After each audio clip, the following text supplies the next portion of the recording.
around that general area. And the result is you're going to see, if nothing else has changed, roughly 85 to maybe 82% of the original coverage. Okay, now, if you had great coverage, you probably won't feel any problems with that. But if you have marginal coverage at the fringe, then you might see a difference. So there are other solutions, digital rather than analog for narrowbanding. Digital delay spread, it's not as robust. In other words, that hockey puck curve curves up earlier and less delay, but it's a whole lot easier to control those things. And its sensitivity is better than narrow analog. So there's that. You can add receiver voting, either voting per se or diversity at the site. One of the things I've learned, though, is that diversity for radio as we use it is not the same as diversity as you see in a cellular. Cellular has small footprints, and diversity works really good, site diversity at the site itself, works really good up to a couple miles. You get up 10 miles, and it doesn't provide a whole lot of additional diversity. All you get is what we call the aperture. So you get 3 dB at the best case when you start getting out there. So it works really good for cellular, and it gives us, for engineering purposes, we can rely on aperture gain only for that type of diversity. You can modify the portable carrying case options. I did an article for PSC magazine, it used to be called the Apple Bulletin years ago. But the way you carry the radio on the hip will actually affect coverage. The belt clip pulls the radio right in next to you, and there's more body absorption. If you have a carrying case with the radio way out a little bit, you actually will see several dB improvement in your neck budget. And of course, when you bring the radio up for talking, that changes everything as well. You look at mobile gain antennas, fixed equipment amplifiers that decrease the noise figure. Now, this works great at 800, but we're not talking about 800, we're talking UHF and VHF. One of the things I have discovered over the years is that VHF is the noise that really clobbers you in most cases. And crystal filters, they still make them, they're great. And you amplify after the crystal filter, you can get back to really good sensitivity and minimize the noise degradation. And now there's active filters that do that as well. So that's another solution in your toolbox, if you would, that you might be able to use. And there's compandering. The only thing I would say is don't mix different versions of compandering and only do it once in the system. Okay, I said I was going to talk a little bit about analog simulcast, and then we'll open it up for questions. Analog is more sensitive to levels and frequency response of the audio distribution system that digital is. And so with digital, you can control it all the way through.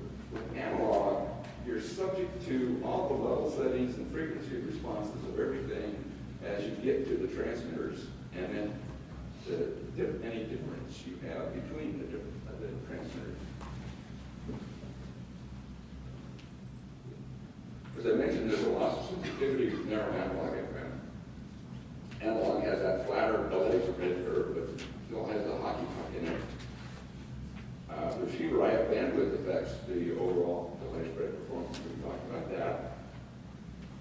And high DAQ performance requires simulating the entire system to include the distribution system. And as a result, in the TIA, we don't have any recommended analog performance because it's a system spec as opposed to a hardware spec.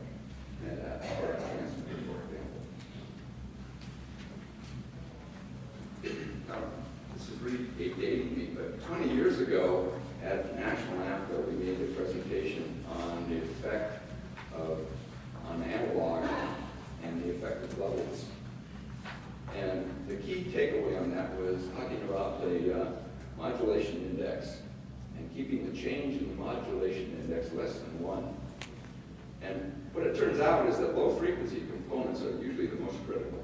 It's like subaudible signaling, low speed data, subaudible things. Those have really low frequency response. And like in the digital, some of those things have responses down as low as 7 hertz because you got 7 or 8 ones in a row, 7 or 8 zeros in a row at a low data rate. That's a real low frequency response. And if the radios don't deviate the same from that, that's changing the modulation index from the receiver point of view. And if that goes through more than 1, you get the noise pop because you just cancel the carriers. And so the noise popping that you hear on analog systems is usually due to not loss of signal level, but differences in the modulation index that the receiver is seeing. And narrow analog is more sensitive to audio level differences due to the reduced deviation. So here's kind of an overview of this delta modulation index, is that you want to stay out of the white zone, which is where it becomes more than 1. So when that happens, is that the vector T1 rotates through to T2 and you pass through that zone and you get the noise pop.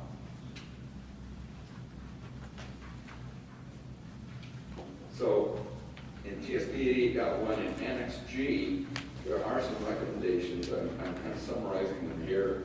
If you want high performance, you need the best frequency stability, you need the amplitude equalize, you need audio phase equalization, and of course you have the signal launch delay optimize. And you can do these things by adjusting effective radio power, the heights, the antenna patterns, and the time of launch delay. So those are the variables you have to play with to do this. Now, if you're ever designing a simulcast system and you're doing it on a computer with a model and all that kind of stuff, it's an iterative process. You don't do it once and say, well, I'm done. You basically do it, find out where your holes are, look at the holes, find out what's causing it to not meet your criteria, and then start playing with these adjustments. Run the model again, and you iteratively do that until you get the level of performance that you're looking for. I think there was a combination, as I walked in the room here, this was the discussion point about transmitters.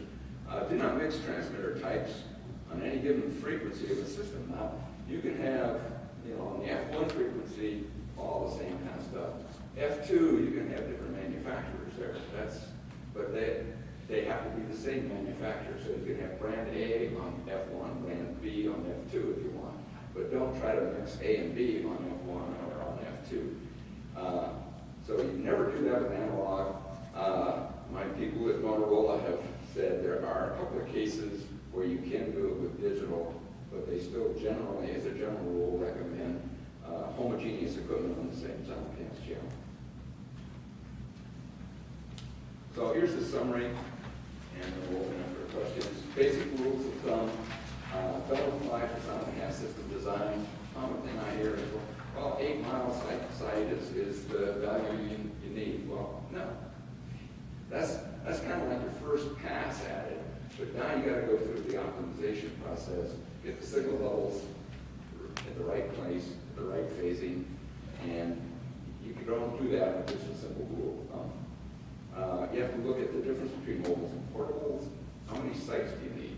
And you may need more sites with Narrowband because, as I mentioned, the delays could pop up, so you've lost some sensitivity that way. And they'll manifest it differently in simulcast system than it will in just a single site. You have a defined service area, and what the audio quality required is